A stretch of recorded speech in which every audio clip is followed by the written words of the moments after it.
তাদের TV channel প্রায় 100 TV channel আমাদের এখানে চলে। বাংলাদেশের কোনো চ্যানেল দেখা যায় না। প্রতিবার যখন গেছে মন্ত্রীরা গেছে, মন্ত্রীদের কাছে বলা হয়েছে কিছুটা সময় নাকি বিটিভি দেখা যায়। সো সেই দেশটার সাথে আমরা ইউরোপের তুলনা করছি। আমি এই জায়গাটার সাথে নীতিগতভাবে একমত, আগের বারও বলেছি যে ইউরোপে যা হয়েছে, ইউরোপ নিয়ে যেভাবে আমাদের এখানে উদাহরণ দেওয়া হয়, আমরা যদি সেরকম একটা পরিস্থিতি হতো এটা ভালো ছিল। কিন্তু যে দেশটার সাথে আছি আমি অনেকের কাছে ছোট মনে হবে, আমি এরকম একটা ঘটনা দিয়ে শুরু করি, তারপর আমি অনেকগুলো ঘটনা বলবো। এই যে আমরা আজকে টিভি চ্যানেলে বসে ভারত নিয়ে আলাপ করছি, ভারতের ট্রানজিট নিয়ে, এই আলাপটা ভারতের বেশিরভাগ লোকজন, অন্তত বাংলাভাষী যে জায়গায় যে মানুষগুলো আছে, তারা হয়তো ইউটিউবে গিয়ে বা ফেসবুকে গিয়ে দেখতে পারবে। কিন্তু ভারতের আমাদের টিভি চ্যানেল তো দেখানো হয় না। তাদের টিভি চ্যানেল মানে বিভিন্ন ভাষায় বিভিন্ন ধরনের চ্যানেল মিলে প্রায় 100 টিভি চ্যানেল আমাদের এখানে চলে। আমরা এই সরকারের স্বর্ণ সময়, যে সরকার দাবি করে এত ভালো সম্পর্ক ছিল না, প্রতিবার যখন গেছে মন্ত্রীরা গেছে, মন্ত্রীদের কাছে বলা হয়েছে চ্যানেল দেখানো হবে, এবং নানা রকম ওই যে আমরা বাণিজ্য ঘাটতির ক্ষেত্রে বলি না, tariff and non tariff barrier, এরকম ব্যারিয়ার তৈরি করে বাংলাদেশের কোনো চ্যানেল দেখা যায় না, কিছুটা সময় নাকি বিটিভি দেখা যায়। এবং এই হচ্ছে পরিস্থিতি। সো সেই দেশটার সাথে আমরা ইউরোপের তুলনা করছি। তাহলে আমরা দেখি কেন, অর্থাৎ দেশের জনগণ কেন দেখে তাহলে ভারতের? এটা জনগণের জায়গা, জনগণের যদি মনে হয়। কিন্তু আমি যেটা বলছি, আমাদের জনগণের তো রাইট টু চুজ আছে। ও দেখার জন্য আমার সামনে আছে, আমি ইচ্ছে হলে দেখবো, না হয় দেখবো না। ভারতের জনগণের সামনে কিন্তু ওই চয়েসটা আমরা দিতে পারি নাই। জাস্ট একটা টিভি চ্যানেল আপনি দেখতে দেন না। এরপর আমি আরো কয়েকটা জায়গায় আসি।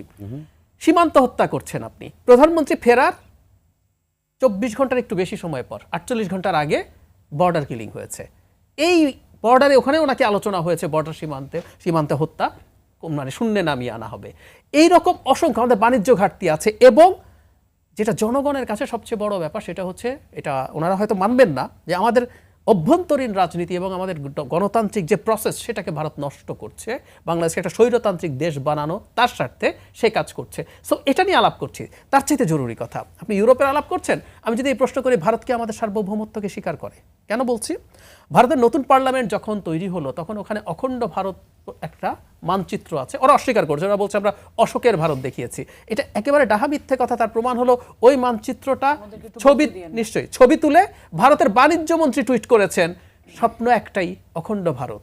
আরো একটু বড় নেতার কথায় যাই, বিজেপি যে সংগঠনটার সন্তান, সেই মাদার সংগঠন আরএসএস এর যিনি চিফ এখন আছেন, মোহন ভাগবত, ওনার অসংখ্য বক্তব্য আপনি অখণ্ড ভারত নিয়ে পাবেন। উনি বলেছেন যে বাংলাদেশের তো বটেই, পাকিস্তান সহ আফগানিস্তানের একটা অংশ, নেপাল, ভুটান, কারো কোনো এক্সিস্টেন্স নাই, এটা অখণ্ড ভারত হবে। কে বলছেন?